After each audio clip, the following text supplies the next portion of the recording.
Hi everybody, it's Kerry Stead bringing you some action from the Australian Open Chess Championships from North Leagues in Cammeray.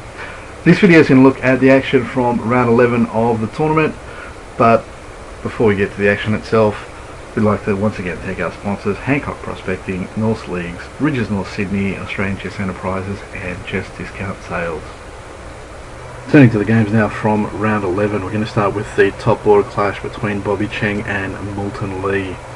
Going into this clash, Bobby was a point clear, however Moulton with a win would assure himself the title on tiebreak.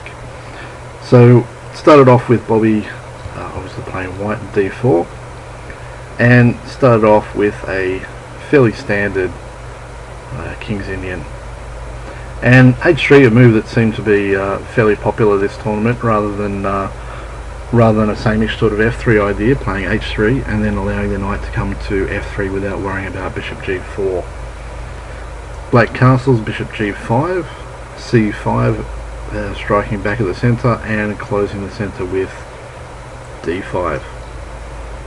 Moulton immediately strikes at the front of the pawn chain with e6, knight comes out to f3, rook e8, bishop develops to d3, h6, the bishop returns to e3, and there's an exchange on d5. Interestingly, Bobby taking there with the e-pawn.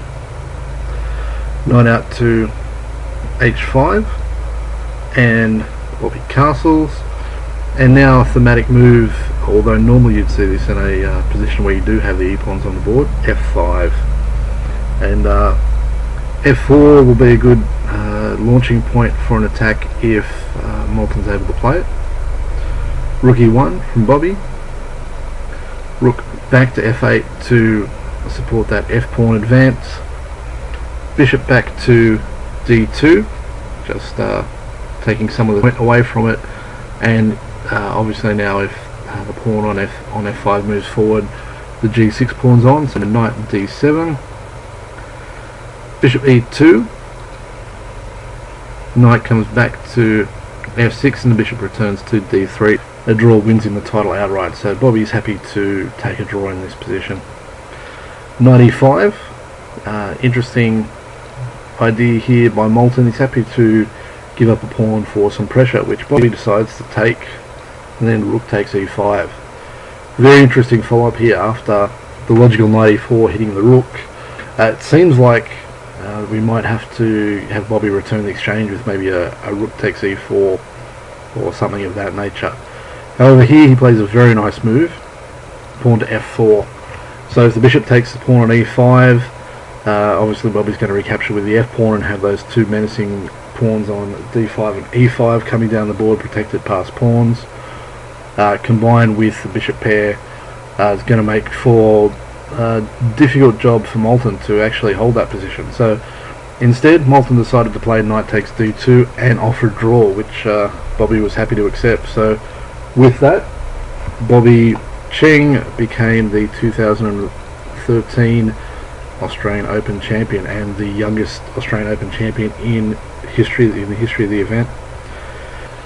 Next game we're going to have a look at is between Igor Henkin and Irene Sikandar. Starts off as a fairly normal Queen's Indian early on in the piece. Bishop b4 check and an exchange of dark squared bishops. Bishop comes to a6 and Henkin holds that with b3. d5, bishop g2 looking to get some threats on the long diagonal. c6 to close the diagonal, both players castle, and then rook c1 to protect the c-pawn.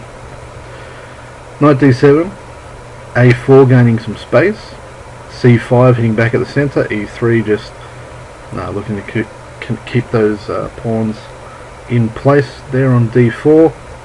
Rook to c8 to build up some more pressure on the c-file, and knight a3 to again hold that critical c4 square. Now the knight comes into e4 for Sikandar.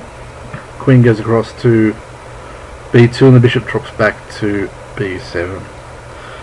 The rook returns to d1, so there might be ideas here of maybe knight d2 and exchanging off knights, or maybe doing something to open up that long diagonal. And now Sikander plays queen f6. Obviously that stops the threats against the c pawn, so d takes c5 is no longer a threat, at least temporarily.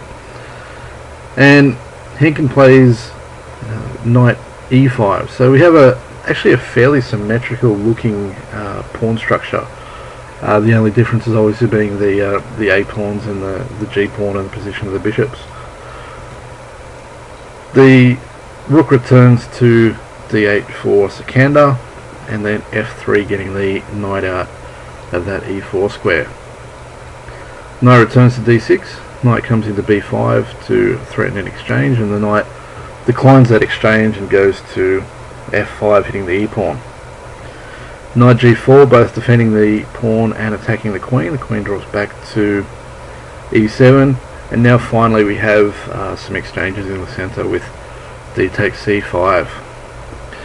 Before recapturing, Sikander throws in pawn h5, and this is where the game really starts to get interesting. Obviously, if the knight returns to f2, then Sikander's going to take on e3. So Henkin decides that he's going to put everything into this game. Takes on d5. Sikander takes the knight on g4, and then the point of Henkin's play, pawn to c6. So it looks like he's winning back his piece, either the bishop on b7 or the knight on d7. Knight takes the pawn on e3 now that obviously the pawn's not defended now that there's no knight on g4, and Henkin continues up the board with pawn to d6 hitting the queen. Queen to g5, and now Henkin really decides that he's going to put everything into this attack, not just a piece. He takes on b7, allowing knight takes d1, rook takes d1, and queen e3 check. So in this position, very unusual material balance. We've got Sikander with a rook for a bishop and a pawn, but Henkin has obviously that pawn on b7, which is always going to be a bit of a threat, as well as that protected pawn on d6, which is a bit menacing. Queen comes to f2 to block the check, but this allows Sikander to pick up another pawn on b3. Queen comes to e2. Knight hops into the very nice square of c5, and Henkin takes the pawn on g4, so now the bishop defends that pawn on b7. Sikander grabs another pawn on a4. Queen comes to d3 to try and exchange. Sikander declines the exchange and threatens the g-pawn, and now Henkin blunders. Here he probably should play, obviously the threat is knight b2, so he probably has to play a move like queen f1 just to try and hold that knight on b5. However, he tried knight takes a7. Big problem being queen c5 check. King goes to h1 and then knight to b2, obviously forking king and queen.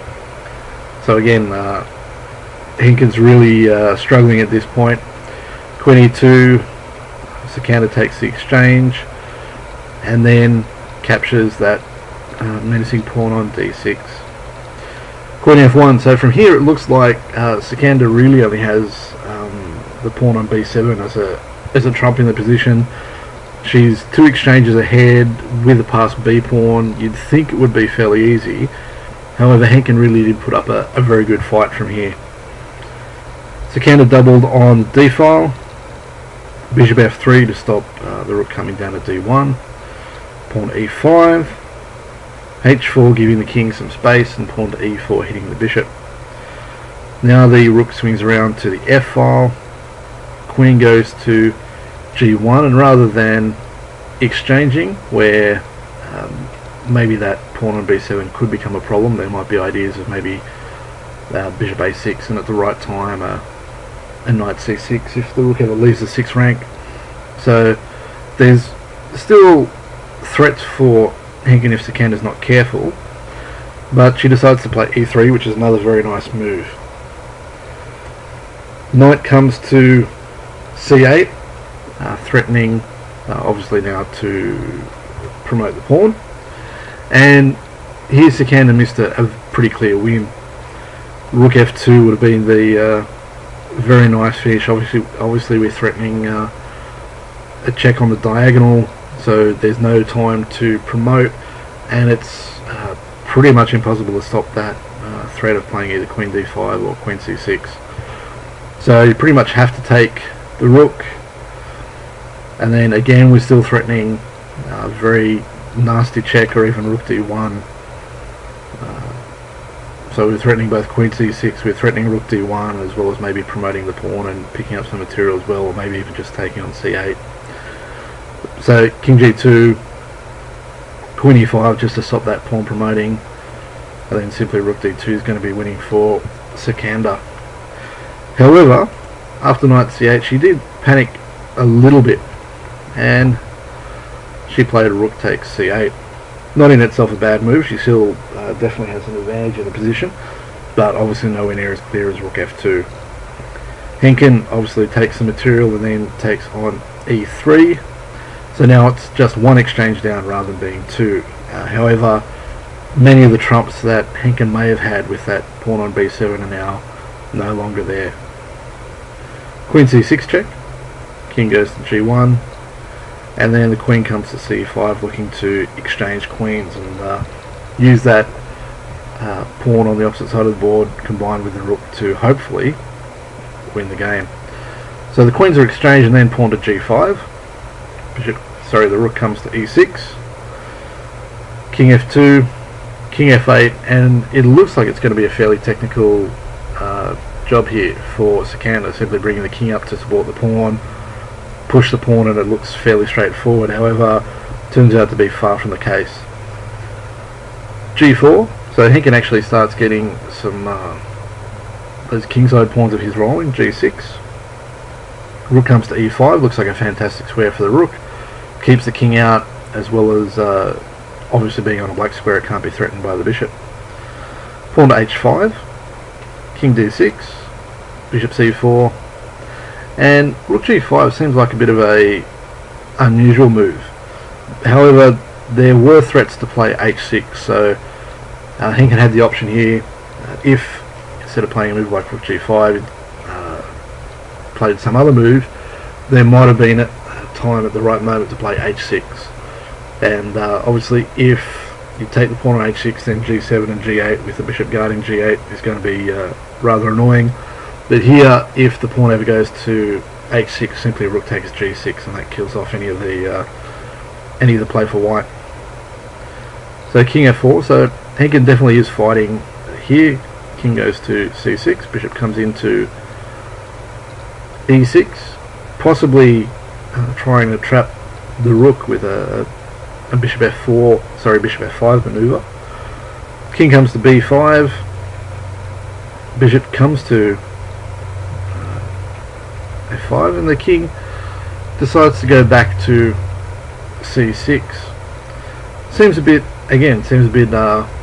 unusual. The natural sort of looking move here you think would be to get the king in front of the pawn, so like a king, maybe king to b4 or king to c4, that type of thing. However, king, obviously c6 isn't bad in itself. King comes back to d6, and here we have part of Sikander's idea. She's either going to use the king to improve obviously the position of the king or get the rook out. So now with ideas of maybe playing rook takes the bishop on f5, Henkin is forced to move the bishop out of the way. King comes into f4, king goes up to c4. Rook e5, returning to that fantastic square that the rook was on earlier. However, this time the king's in front of the pawn, so it's not quite as effective as it once was. Bishop d7, king g5 to stop any of those tricks with h6. And now Sikander plays rook e1. Obviously with the bishop on the c file, the black c pawn's immune because of rook c1 check. So the bishop comes back to f5, rook c1 check, king d3, rook h1. So now again another threat to the pawns with rook takes h5 being threatened. Bishop returns to c8, king comes into f4.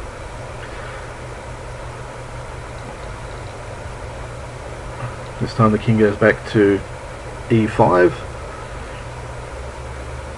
rook c1 check, and now Sikander starts using her king in combination with the rook, and we have again setting up the opposition. So there's a fairly nasty sort of plan here for Sikander. She's basically chosen to ignore the potential play on the king side, and now looking at ideas of sort of rook b1 and possibly mating ideas, as well as maybe just pushing the c pawn once the king's cut off by the rook.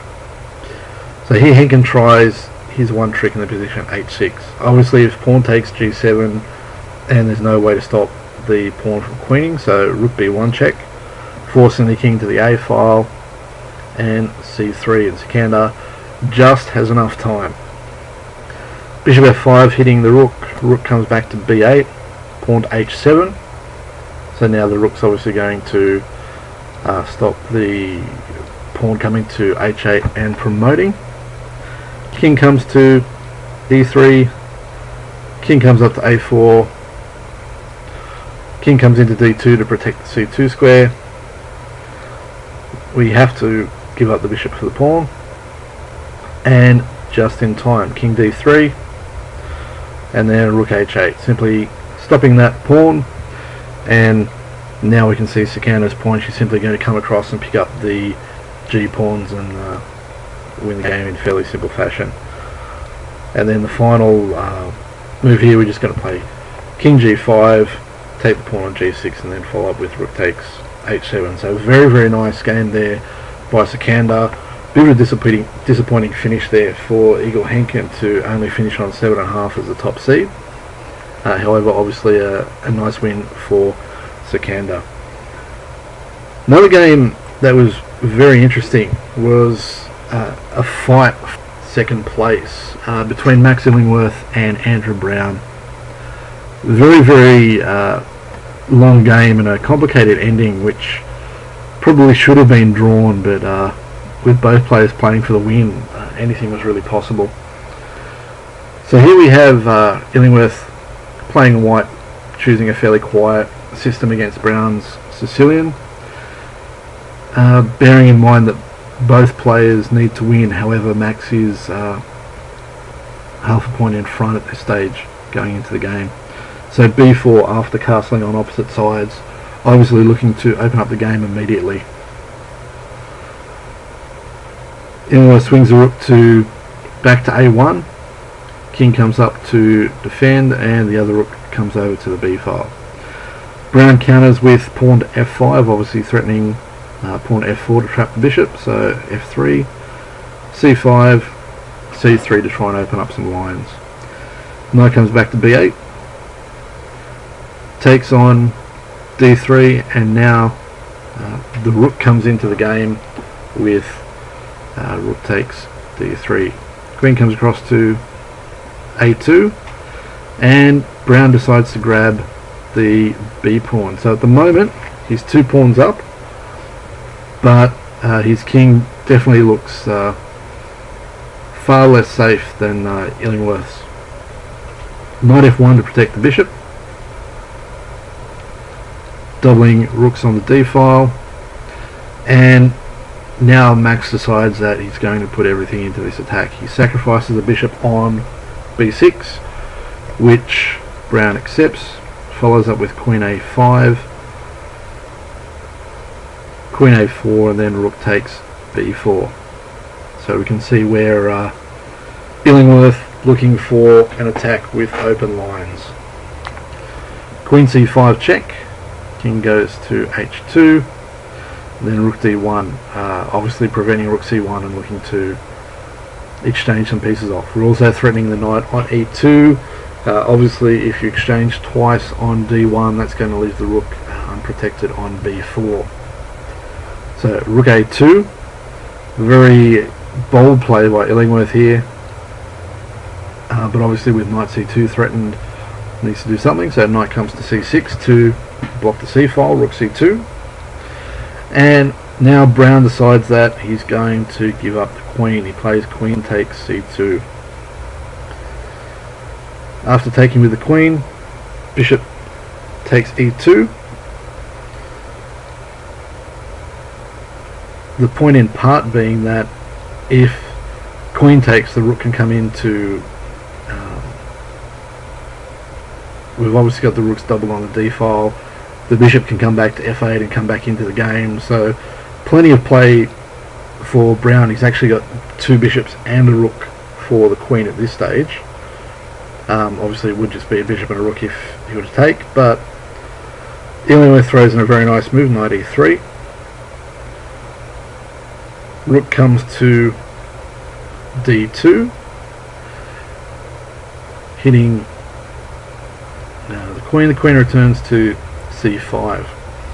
So now there's ideas not only of queen b6, there's knight d5, a lot of different ideas here. So we've also got threats of maybe a bishop f3 for black, so it's not at all clear at this stage who has the better position.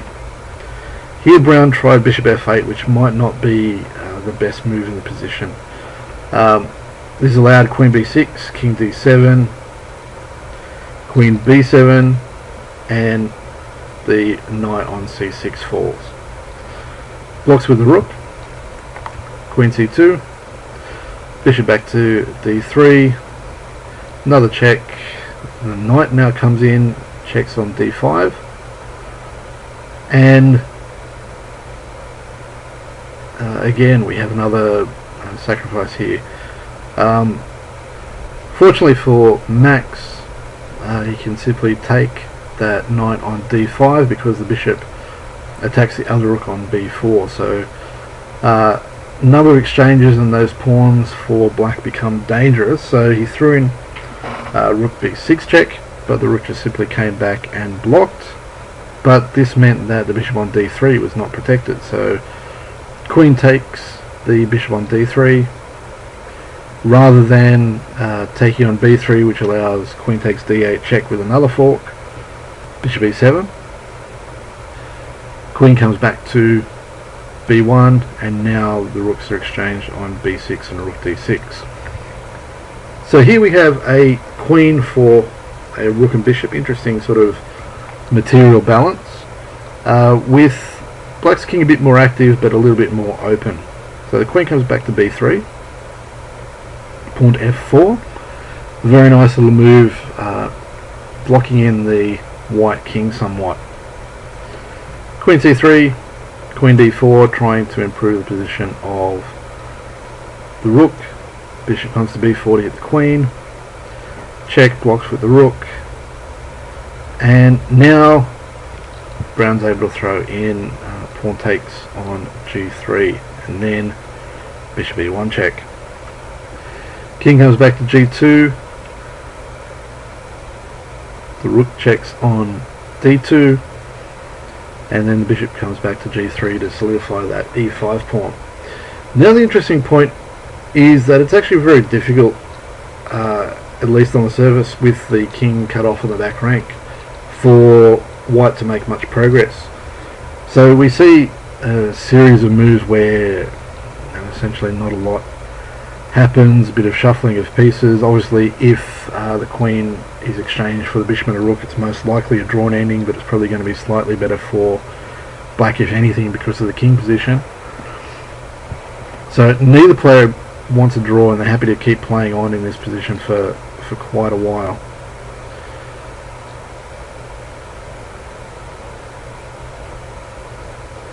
So the h pawn and g pawn get exchanged, so now there's just two pawns against 2 pawns left on the board, each with the obviously the queen against the bishop and rook.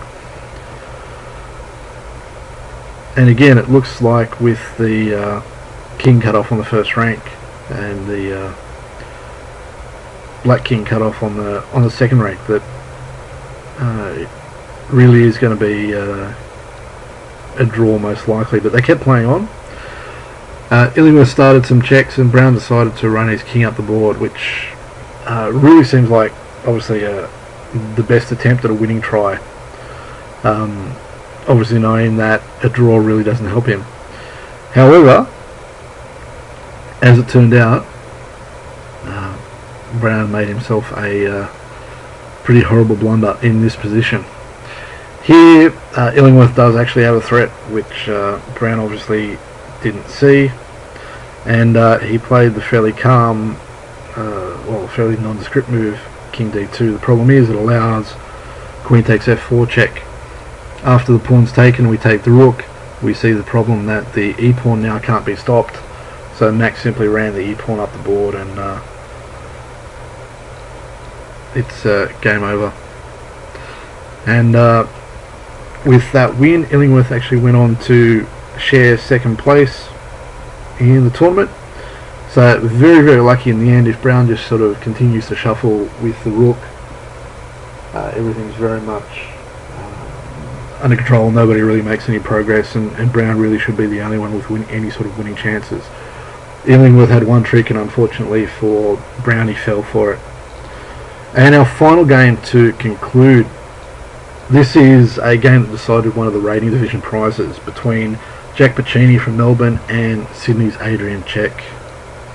Starts off as a Caro-Kann fantasy variation, and Cech chooses to fianchetto his bishop on G7. With Puccini needing the win to secure the rating prize, he really does go all out in this game with his attack. Castling queenside very early, H4 to secure that knight on F4.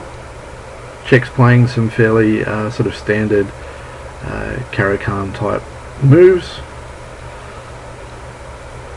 And now G4, looking right away to open everything up. Cech takes on E4, Puccini ignores it and pushes the pawn to H5. Queen comes to D7, looking to maybe castle queenside.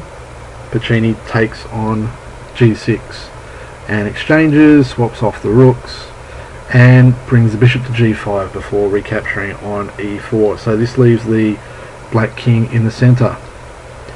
Cech plays a very thematic move, C5, to try and counter in the centre.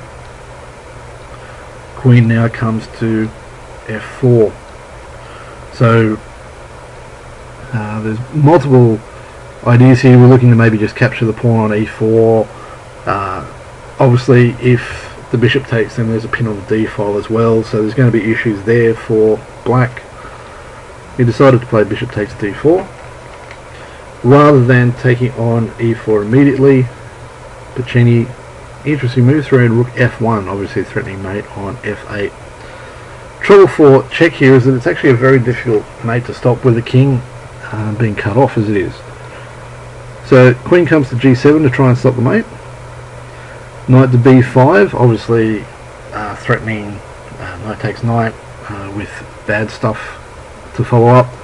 Cech grabbed the pawn on B2 and then tried knight to D5, hitting the queen, which looks like a fairly natural sort of move. Queen came into D6. Obviously now we've renewed the threats. We've got knight C7 happening. If there's threats on E6 as well, so Cech's king really is in a lot of trouble. He tried bishop E5, simply queen takes E6. The knight came back to E7. Cech thinks he's secure with the bishop guarding the D6 and C7 squares, but then knight D6 check. This is actually a clearance sacrifice and a very nice way to finish off the game. So bishop takes, clearance sacrifice, so now bishop B5 check comes in. Obviously if you block with the bishop it simply gets captured, the knight can't move, the king can't go to the f file, so the king goes to d8 and then queen d7 mate. Very nice little finish, very nice game there for Jack Piccini, and a very nice way for him to wrap up a very good tournament. That's going to wrap up the videos for the games of the tournament. There'll be another video or two just with a summary and some post-tournament interviews, that type of thing, with some of the players, that will wrap up the coverage for the 2013 Australian Open Chess Championships.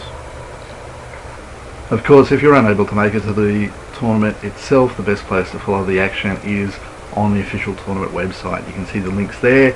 The easiest way to get there is via the North Chess Club website, northsydneychess.org. Follow the links, and the tournament website has all the games, draws, results and more. Or you can follow the updates on my blog, melbournegamescoach.blogspot.com. Once again, thanks for watching.